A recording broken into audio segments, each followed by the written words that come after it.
So now we'll turn to the next task at hand, which is to seek comments and hopefully approval for the draft ballot paper, which has been circulated sometime. David, are you going to take us through it, or Art, or Leah? To walk us through the ballot paper so that we are as clear as possible as to, you know, the questions and what's behind the questions and the connections between the questions. So I'll walk through it because Leah can answer the difficult questions. Okay. Just because some people may not have been here for earlier sessions, so just to remind the convention members about the way in which we've been proceeding with ballot papers. So again, with the usual warning notes, this is a draft ballot paper. It's our best effort to try and come up with something that represents the discussion, but I suspect there may be some kickback from some of you, so we'll see how it goes. But the logic that we follow is we start with the basic question about status quo versus change, and then we move on to what changes if you did change. So the first question is, should the clause on blasphemy in the Constitution be kept as it is? So that's the status quo question, and you as a convention members vote yes or no to that question. And then the second question is, in the event that the majority of the convention believes that the clause on blasphemy should be changed, then the question is, do you remove it altogether, or do you replace it with some kind of new wording? And the intention behind the replace with the new wording is to suggest that there's a lot of discussion that's been had around the tables, which will be reflected in the final report that's written up. So we would do our best in drafting that report that you would have final sign-off on, to reflect the kinds of wordings that might be brought in the event that the convention votes for that option. So those first two questions relate to the constitutional change, and then the next two questions relate to legislative change, particularly relating to Section 36 of the Defamation Act. So the question then is, should the existing legislative provision, Section 36 of the Defamation Act, be kept as it is? Again, it's the status quo versus change option. And then the next question follows on directly from that. In the event that the convention favours change to Section 36 of the Defamation Act, the legislative provision, should it be removed altogether or replaced with the new wording? And again, it's the same point I've just said, that we would try to reflect in the report the kinds of wording that seem to come up from the discussions around the tables. So that's the gist of it. Okay, thank you. That's as clear as it can be made. Katrina first.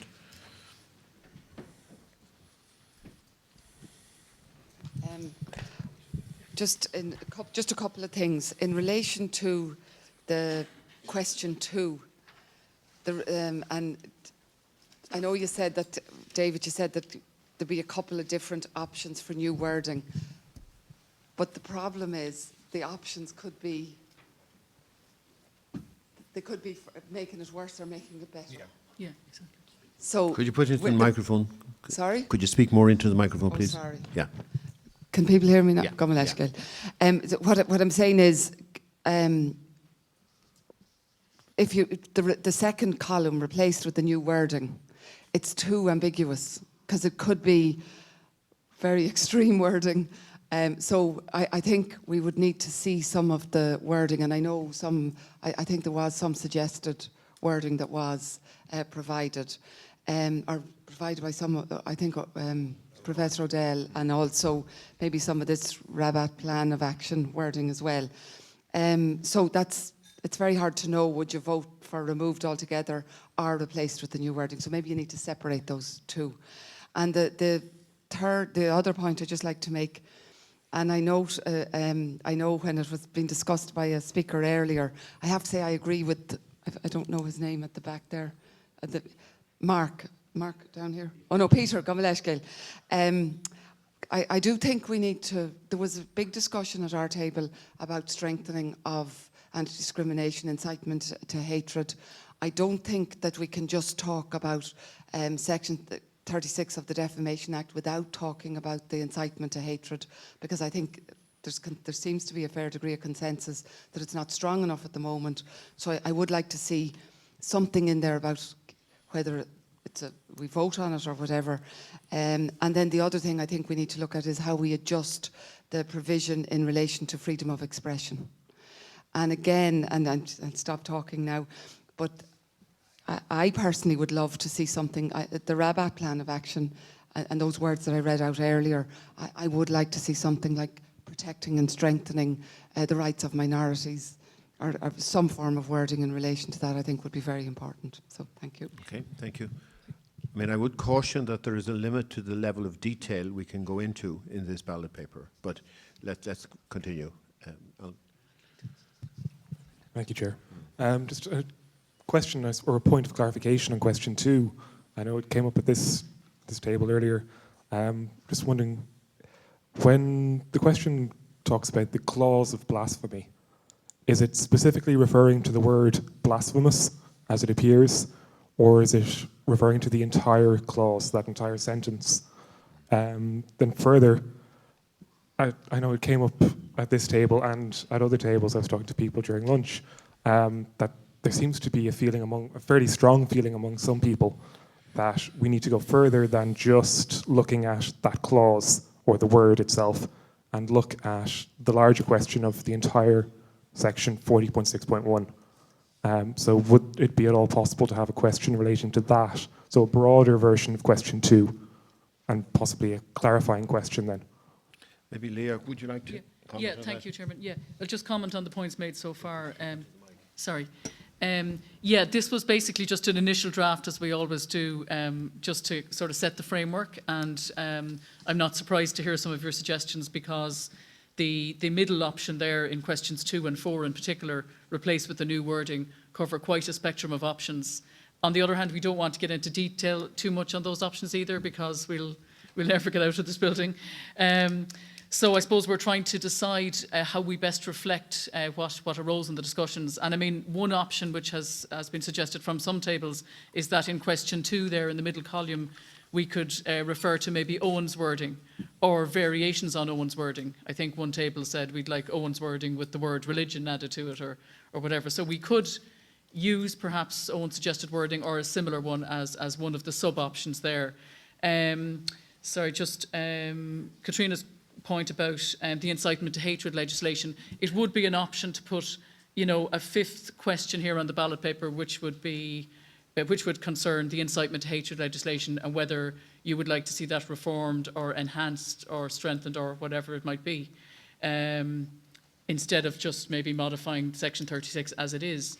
As regards adjusting the whole freedom of information clause, I think that's a very large issue, which isn't quite what's before us today. That's a huge issue. It's not to say we can't comment on it in the report, but it goes well beyond matters to do with blasphemy.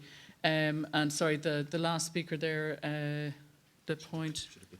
The point about the clause on blasphemy. That is somewhat ambiguous at the moment, I suppose, but what we're referring to is just the part of that clause that refers to blasphemy, not sedition or indecent matter. But we can change that wording to be more precise, but it is quite difficult to reflect that point, because we don't just want to say should the word blasphemous be deleted from the Constitution, because in number 2 then we're talking about modifying it. So we can maybe try to refine that wording a bit more. I take your point, but that's definitely what we meant, was just to refer to the part about blasphemy. Yeah, thanks. Okay, let's get some further comments, because these have been helpful first comments. Ivana, please.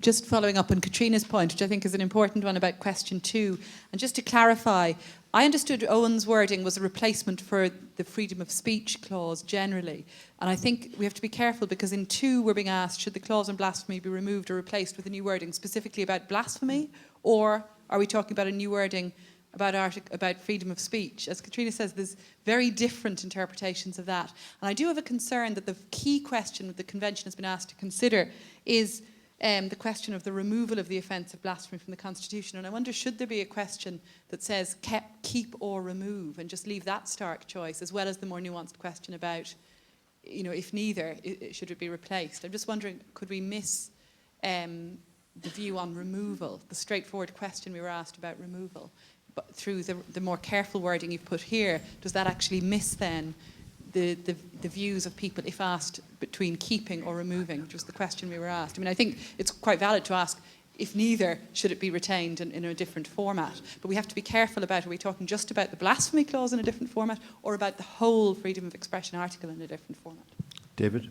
David is going to have a go at responding. So, yeah, I think it's an important point. It gets to the issue about whether question 1, framed as it is about the clause, could be made more clear. And so it could be some wording along the lines of, should reference to the offence of blasphemy in the Constitution be kept as it is? Because the way we've always done it, as I said, is a status quo question. So should reference to the offence of blasphemy in the Constitution be kept as it is? And then the second question moves on to say, do you remove it or do you amend it? And there are issues still to be resolved there, but this might at least resolve that question. Tom?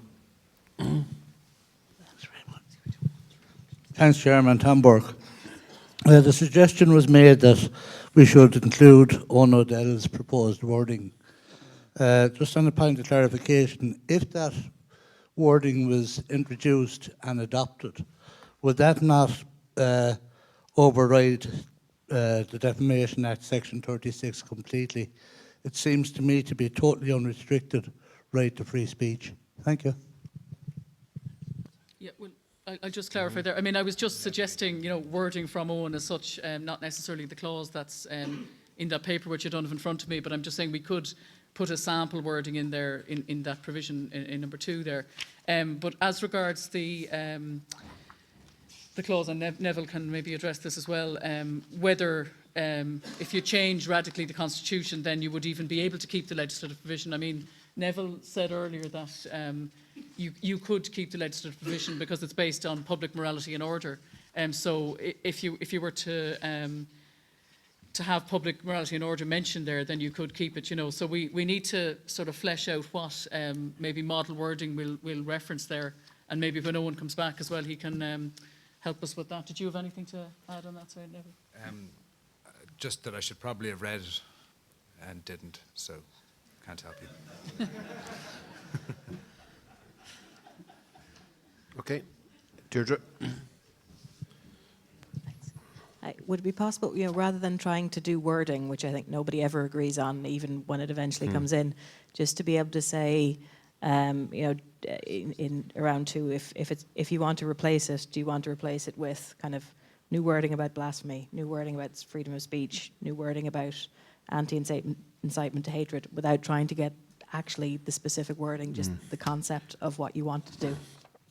I mean, the purpose of this session is really to try to get a basic logic to a set of questions that necessarily are not going to go into too much detail, but really we have to be answering the really important questions that, in a way, we've been charged to answer. So, I mean, I do take your point, sort of detailed drafting in this session is not possible, but some of the comments I think have been very substantial so far, and will have to be reflected in some revision of what we have on the table. And come back in the morning with having listened and taken account of what is being said, the substance of what's being said, we'll try to put words on it. But are there other questions of substance here which people want to raise? Yeah, Henry. Thank you. Andrew Kinsella. Just to re-emphasise a couple of comments which have already been made, I would share the concern that, to me, in my mind at least, the question was on the removal of the offence of blasphemy, and I think we need to be very clear about that in the first instance. And to me, it's about the removal of the core concept. It's either a yes or a no, and I just feel that even going into question 2, and it may be because this is the way it's been done in the past, and there's a nice symmetry about having 4 questions, but remove it altogether and then replacing with a new word potentially introduces another degree of fudge, rather than answering the question clearly. So I would just be cautious of that, that the question is the core concept of blasphemy, whether it should remain or not. And we shouldn't lose sight of that by introducing kind of grey areas in question 2. Well, we have to answer the basic question. Do we want the Constitution as it currently stands to remain, or do we want it changed? And in the event that we want it changed, then I think we have to pose the next most important questions. So I think that's what we're at the moment, Henry. I do take your point, though. There's a basic choice to be made. And I think Ivana made the same point a few minutes ago. Is there a comment at the back? Yeah, Michael, please. Thanks. Just a very quick question. With regard to question 4, in the event that, I suppose, the offence of blasphemy were to be removed from the Constitution and the legislative offence of blasphemy, the statutory offence rather, were also removed, I mean, does the wording of the Constitution that the state shall respect and honour religion require the state to go further than merely protecting religious believers to actually protecting religious belief and religious sensibility? My interpretation would be no, it doesn't. Certainly, I don't believe that Article 44 demands a blasphemy law.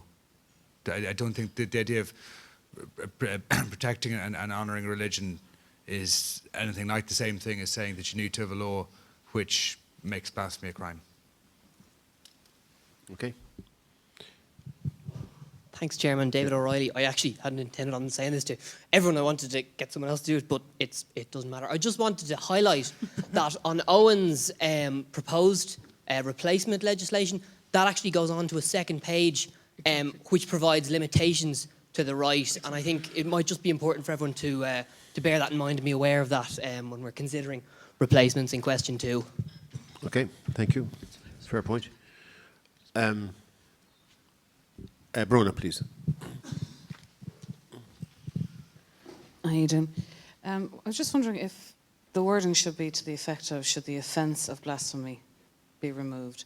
And then following that, in the event that it is removed, do we then propose to change the legislation to incorporate protections for people of religious belief? And then you're actually answering what the question was originally, because it's actually asking the removal of the offence of blasphemy. So if that's put in as the direct question, then the second question can relate to, in the event that we do take it out, how do we go about making protections specifically for religious beliefs, as well as freedom of speech and expression?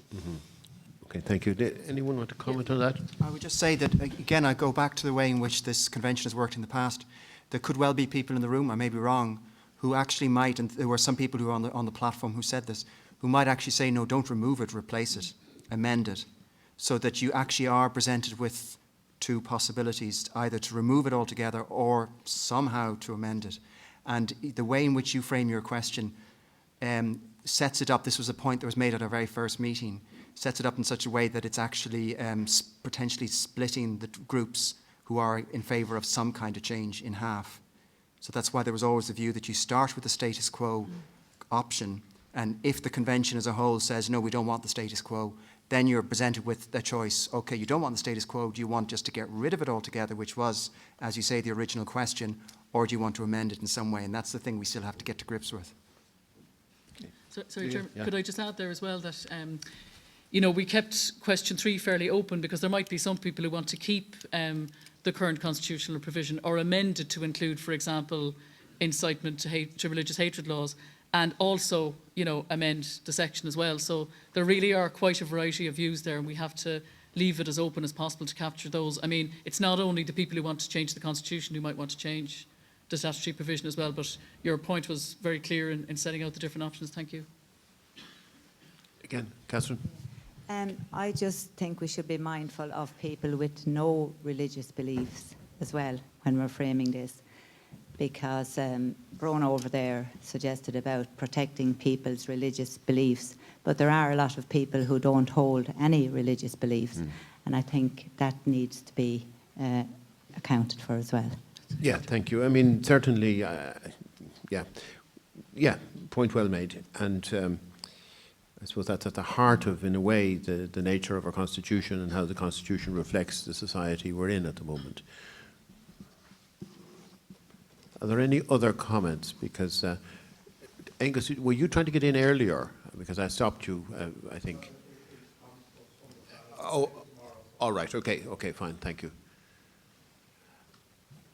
I mean, if there are no more comments, I think the only alternative we're left with is really to go off and overnight try to redraft this ballot paper.